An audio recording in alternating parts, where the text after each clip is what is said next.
ایک دفعہ نا امام شافعی رحمۃ اللہ تعالیٰ علیہ اپنے شاگرد امام احمد بن حنبل رحمۃ اللہ تعالیٰ علیہ کے گھر تشریف لے کے گئے تو ان کی صاحبزادی نے اپنے والد گرامی کے استاد محترم کے لیے کھانا بنانا شروع کیا۔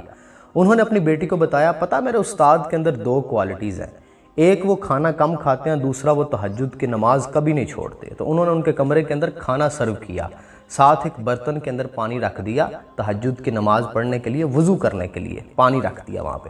صبح کے وقت جب گئے نا امام احمد بن حنبل کمرے کے اندر تو دیکھا کہ پانی جوں کا توں ویسے ہی پڑا ہوا ہے اور کھانا معمول سے زیادہ کھایا ہوا۔ انہوں نے بڑا حیران ہوئے، تعجب سے پوچھا، استاد یہ کیا ماجرا ہے؟ تو امام شافعی نے پوچھا، پہلے مجھے یہ بتاؤ کھانا کس نے پکایا تھا؟ کہا میری بیٹی نے پکایا۔ انہوں نے پوچھا کہ کیا آپ کی بیٹی حافظ قرآن ہے؟ تو انہوں نے کہا جی وہ حافظ قرآن ہے۔ کہا کھانا پکانے کا معمول کیا ہے؟ تو وہ فرماتے ہیں کہ جب میری بیٹی کھانا پکانے لگتی ہے تو ساتھ وہ قرآن حکیم کی تلاوت شروع کر دیتی ہے، ساتھ ساتھ کھانا پکتا ہے، ساتھ ساتھ وہ تلاوت کرتی رہتی ہیں، اور عمومی طور پہ ایسا ہوتا ہے کہ کھانا پکتے پکتے وہ 2-3 پاروں کی تلاوت کر لیتی ہیں۔ تو امام شافعی نے کہا کہ وہ کھانا اتنا لذیذ تھا کہ میں نے اس کا ایک لقمہ لیا، میرا دل کیا میں دوسرا لقمہ لوں، دوسرا لقمہ لیا، میرا دل کیا تیسرا لقمہ لوں، اس طرح میں معمول سے زیادہ کھانا میں نے کھا لیا، اور اس کی برکت ایسی ہوئی میں ساری رات علم حدیث پہ کام کرتا رہا، اور پھر میں نے اسی وضو کے ساتھ تہجد بھی پڑھی اور صبح کی نماز بھی پڑھی ہے۔ یہ قرآن کی برکت ہے۔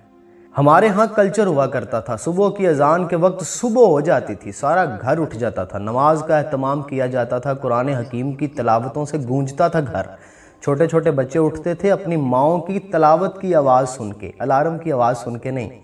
پھر یوں ہوا کہ ہم ماڈرن ہو گئے، وہ وقت جس وقت رزق دینے والے فرشتے آتے ہیں ہم سوئے ہوئے ہوتے ہیں، اور پھر تنگی رزق کا گلہ کرتے ہیں۔ لوٹ آؤ اسی کلچر کی طرف، قرآن حکیم کی تلاوت شروع کر دو، قرآن حکیم کو ایک بار پھر سے تھام لو۔ اللہ رب العزت کی ذات زبان پہ تاثیر عطا کرے گی، چہرے پہ جاذبیت عطا کرے گی، انگزائٹی اور ڈپریشن کو دور بھگا دے گی، صحت و تندرستی عطا کرے گی، اولاد صالحہ عطا کرے گی، دنیا کی ہر طرح کی غم اور پریشانیاں تم سے دور لے جائے گی، رزق وہاں سے آئے گا جہاں سے تمہیں گمان نہیں ہوگا۔ قرآن حکیم کی طرف واپس لوٹ آؤ، قرآن کی بڑی برکتیں ہیں۔